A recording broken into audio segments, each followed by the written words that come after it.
Well, the stage is set. The regular season finale is over with, and the Eagles have something to fight for now. And we're ready to discuss a lot of interesting things from this game, and I'm excited to talk about it. So let's get straight into it all.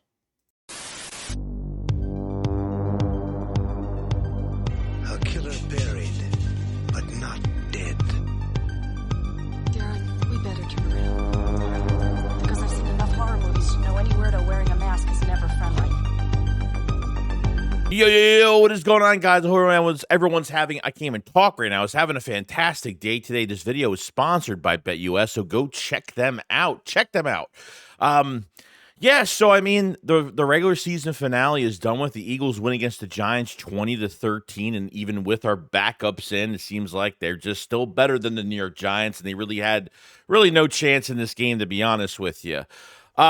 I got to talk. I think I have to say this. I mean, look, 2 14-game winning seasons the last few years, and the way this season ended in 2023, I got to say this was a big turnaround for this team.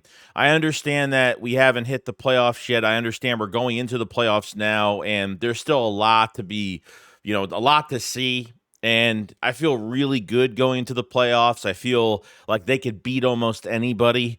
So I have to say congratulations for this team getting to the playoffs on a high note and really making big changes this past offseason and getting us to where we are right now. I think I'm very proud of that. So got to give it to Jeffrey Lurie, Howie Roseman, and obviously Nick Sirianni. But business is not over with when it comes to the season, because the playoffs is an entirely different monster going forward. Okay.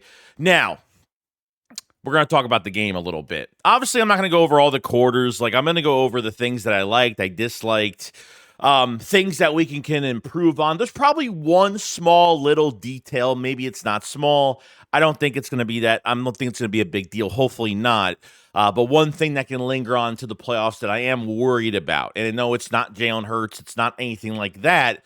But, before the game even started, I was saying to myself, you know what? I didn't even look at the reports. I was like, I'm going to wait. Maybe they changed their mind. Maybe Saquan Barkley goes in the game. But, he didn't. It is what it is. You know what I mean? I'm over it now. I'm ready for the playoffs. I'm ready to unleash Saquon Barkley. It is what it is. The stage is set against the Green Bay Packers. Okay, wild card weekend, Sunday, 4:30 p.m. Eastern. The Eagles will be hosting the playoff game at the Link and ready to go. Okay, and I think they will be very ready to go. We will talk about, obviously, more of the Packers that literally crawled into the playoffs pretty injured right now. And a lot going on between all of the seedings and what really happened last night, because I'm making this video really late because I fell asleep sitting on my computer chair. This video was supposed to be done way earlier, but I fell asleep. It happens. It happens sometimes. Tanner Mcke, I thought, had a really good game, man. As a full-fledged starter in a game, I thought he was good. Him and Dallas Goedert had a really good, Dallas Goedert had to play this game. He was activated the other day, and, Dallas Goedert, they really targeted him. I think he caught 5 or 6 balls. He had one easy drop, but I thought Tanner Mcke was great in the pocket. I thought his release was really good. Progression, reading the field. He's just fast at doing a lot of things. For a quarterback that's 6'6", can see over everything. It's much easier when you're that size. And could take hits and do some great things. I thought he was really good. He had a couple passes that probably should have been intercepted. But I thought Mcke is really started for me, because I need to see Pickett when he doesn't have these broken ribs.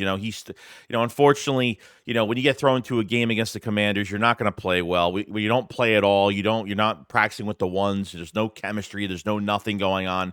And then going into, obviously, that Cowboys game with the ribs, I obviously want to see Kenny Pickett when he's fully healthy and what he looks like starting for an offense. But you saw Tanner Mcke with backup, so it's going to look a little bit different. These receivers can't make him look good, so it's a little different. But I thought he was He was very solid, man. I think Tanner Mcke could potentially and probably should be getting the attention that he deserves as being the number 2 quarterback. And you know what? I used to think, hey, why don't the Eagles get a Jalen Hurts type player? Guy that has, legs that could run, a similar skill set where the game plan, changes so dramatically. But I think having a quarterback like Tanner Mcke is just so different now because just say if Hurts can't play for a game in the future, Tanner Mcke can come right in and the defense really has to change their entire game plan because of how different the skill set of the next QB really is. So maybe that does make sense. I kind of thought about it a little bit on why it would be a big plus, a big positive for the Philadelphia Eagles. But Mcke is just a natural man, just with his passing and his instincts and his release. And I saw him maneuver himself around the pocket, move around a little bit. He looked really fluid with his movements. Really liked him entirely. So as a backup quarterback, as a number 2, this is going to be really interesting going forward with Tanner Mcke. So I was really proud of that moment, to be honest with you. You know what I was really proud of, and I think everyone's going to be questioning this? Jahan Dotson, man, was 7 for 94 yards in this game, okay? Jahan Dotson obviously is the best receiver on the field when Devontae Smith, A.J. Brown, and no one else is there, okay? I wanted, only going into this game, he only had 12 catches for 100-something. It wasn't much, okay? It really wasn't much. But at the end of the day, guys, I just wanted to know, is Jahan Dotson not good anymore? Why did the Eagles trade a 3rd and a 7th for him? That trade still baffles my mind, and that trade still baffles. And I understand why they're not using him in a specific sense because realistically, he's not even the 4th option on this team. I mean, think about it. They're going to go to Devontae Smith before Jahan Dotson. They're going to go to A.J. Brown. They're going to go to Dallas Goedert. They're going to go to Saquon Barkley. Hurts is going to keep it before himself. So realistically, he could be like the 6th option at this point. I just feel bad because I feel like he has a ton of talent. And man, they were throwing the same plays on both sides of the field. One almost got picked, but they couldn't stop Jahan Dotson in this game. They couldn't stop him at all. And he was absolutely amazing, man. He's got one more year left on his contract, $3 million, a little over $3 million to hold on to him next year. I would completely hold on to him next year. I mean, realistically, you keep Jahan Dotson, you have Johnny Wilson, you have Britton Cup. I mean, look, you're pretty much set, when it comes to depth. Okay. I think you'll be pretty good in that department come next offseason. And, Dotson, man, I wish he just had more opportunities, but the Eagles just don't treat these wide receiver 3s like they're really a part of anything. And I understand you have a 2,000-yard rusher this season, and there's a lot more. It's really hard to get the ball around. If he was a number 2 and he only had, if he was a number 2 receiver for this team and only had fucking 12 catches, then I would be a little worried on why they're not throwing to him. But he's a number 3, you know what I mean? And he's the 5th, 6th option to this team mostly. So, I'm glad that Dotson got a lot of work in this game. So just in case anything happens, they can always go to him in a game. I think he's very valuable. Quick slants, especially from Tanner Mcke, those quick slants, there was no sitting, waiting, reading. He was throwing to him regardless. You throw to Jahan Dotson in the open field, you know how much he's one of the best yak receivers that is out there right now. Now, he's caught some contested balls in his career. That's not really where I would go with him, and he's done it before. But in open field, open space, on top of a catch and stride, Jahan Dotson could do some serious damage for an offense. So I'm really happy they really got him involved, and hopefully he's happy with the day that he did have. Another receiver, obviously Johnny Wilson had a couple of catches, nothing crazy. I want to see Johnny Wilson another off season. And Nia Smith had a touchdown, which was great. I was really happy for him. 5th round pick. I think Texas A&M, a guy that, can catch in traffic, 5'9", 190 pounds. I forgot what he weighed, but he was a perfect weight, perfect size for a wide receiver 3. And all of us pretty much thought that Nia Smith would have been the starting wide receiver 3 when it was the offseason program. But obviously things, changed. getting hurt in the offseason and then, not really, I don't think he's a great punt returner. I know they tried him on kick return or punt return. His vision is really not good there.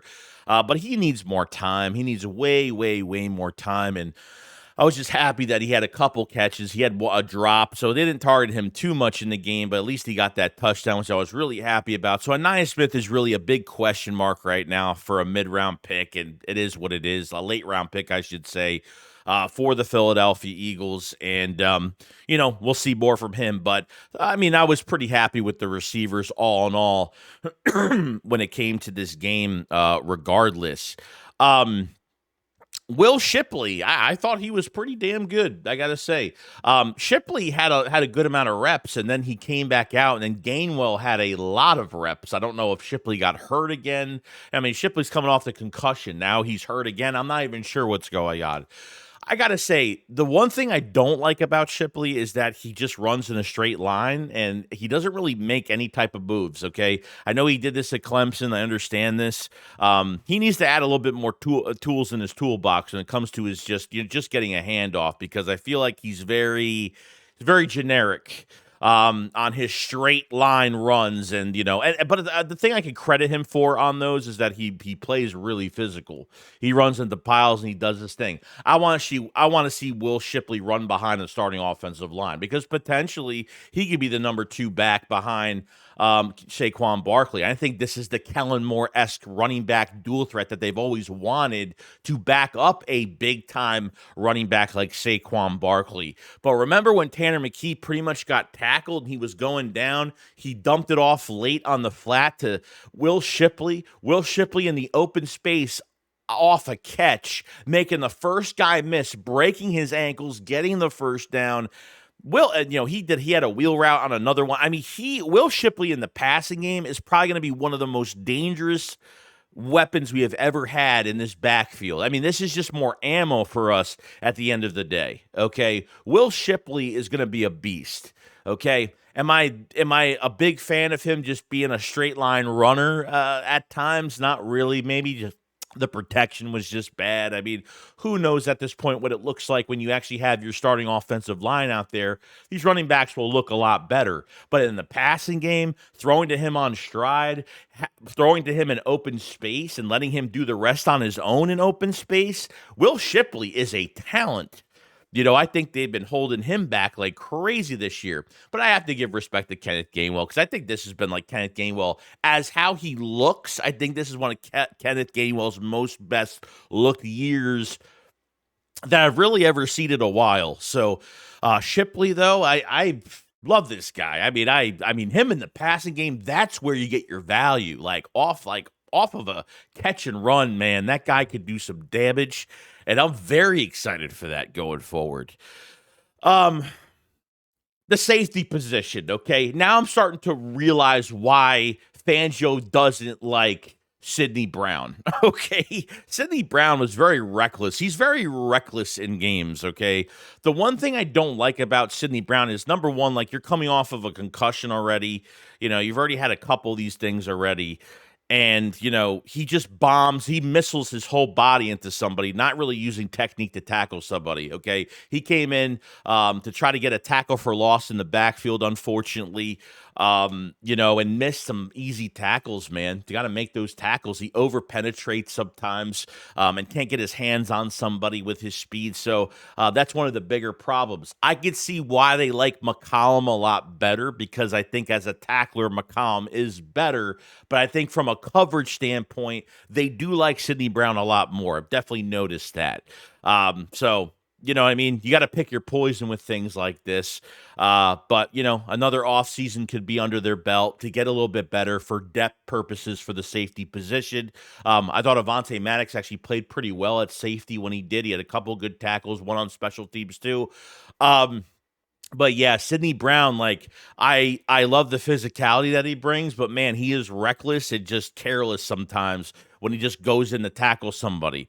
It's not, and it doesn't even look good sometimes. You know what I mean? So I can understand why Fangio is higher on Trishan McCollum than Sidney Brown right now. And like I said, I think time will tell what happens in the future, what goes on. When I saw Sidney Brown come over the top to help the cornerback, I think it was Ricks. I don't know who was on. No, I think it was Isaiah Rodgers on a go route. And I thought Sidney Brown did a good job with his coverage. He can cover a lot of field with his feet. He covers a lot of surface area. Sidney Brown is very rangy with his body movements and can cover a lot. So I like him in that aspect. And we've seen him play really well at safety. I like him as a safety more than a corner, but we need some more inside corners come next year because depth's not really good there. And obviously you find your number 2 for next year if Isaiah Rodgers isn't re-signed.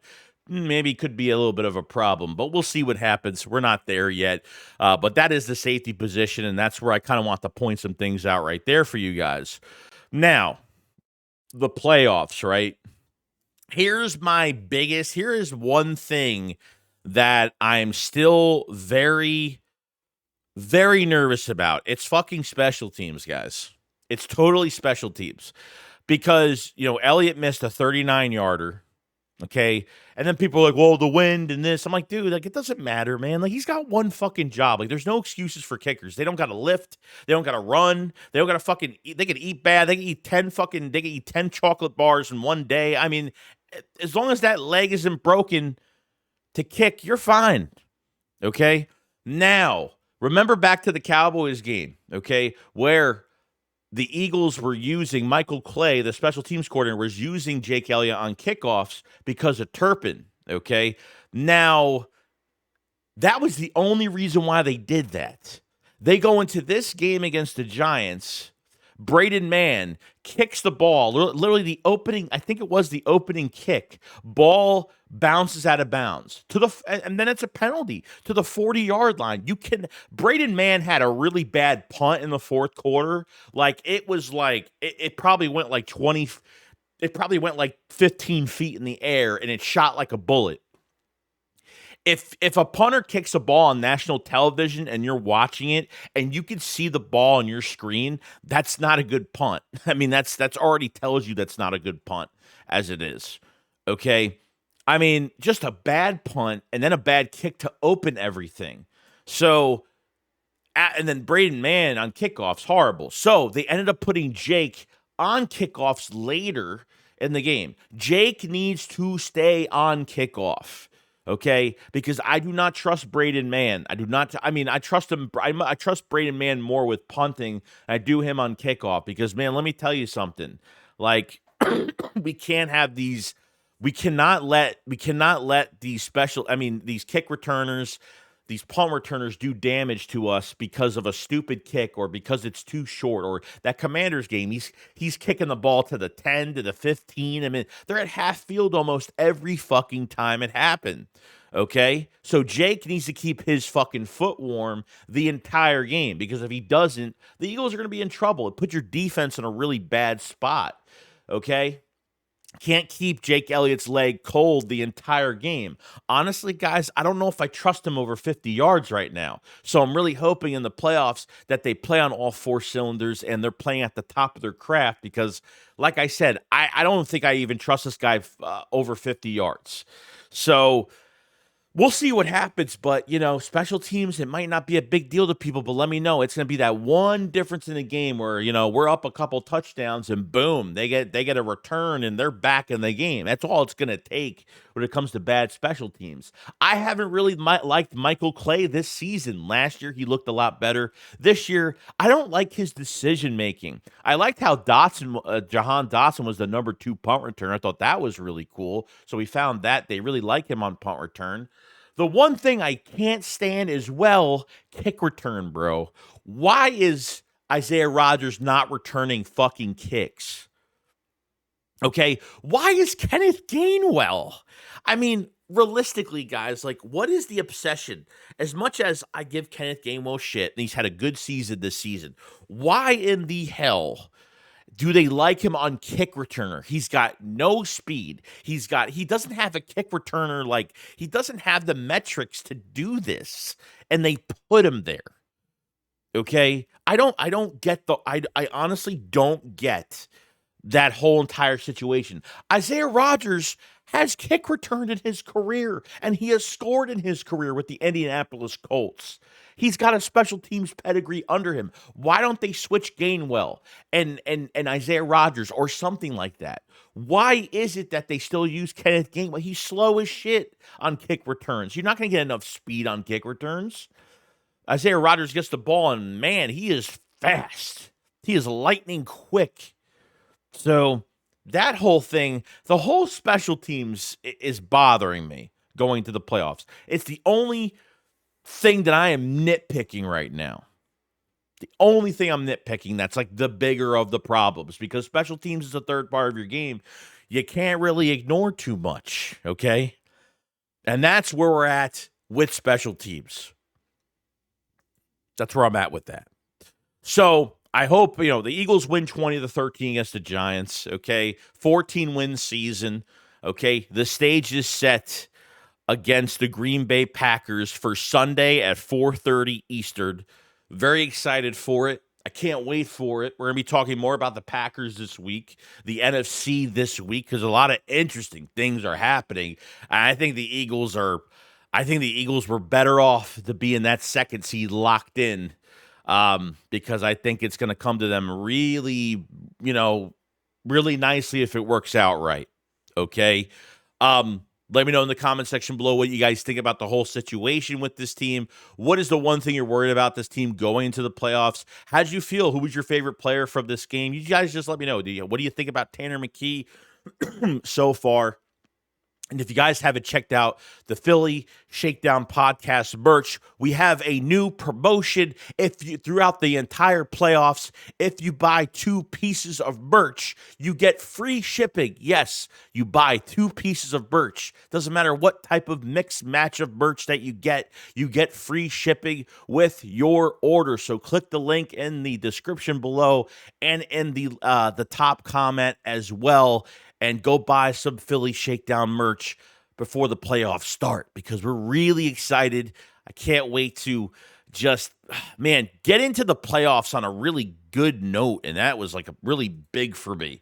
You know what I mean? From last year to this year, man, what a difference. And now we have, this is where the business is now. Guys are rested, everybody's healthy, and we're ready to pick teams apart now, because I'm not afraid of anybody. But that's where I'm at. You guys enjoy the rest of your day. You guys let me know what you guys think in the comment section below, and I will see you guys on the next one. Shakes, what up? Follow, so I peace out, guys. Peace.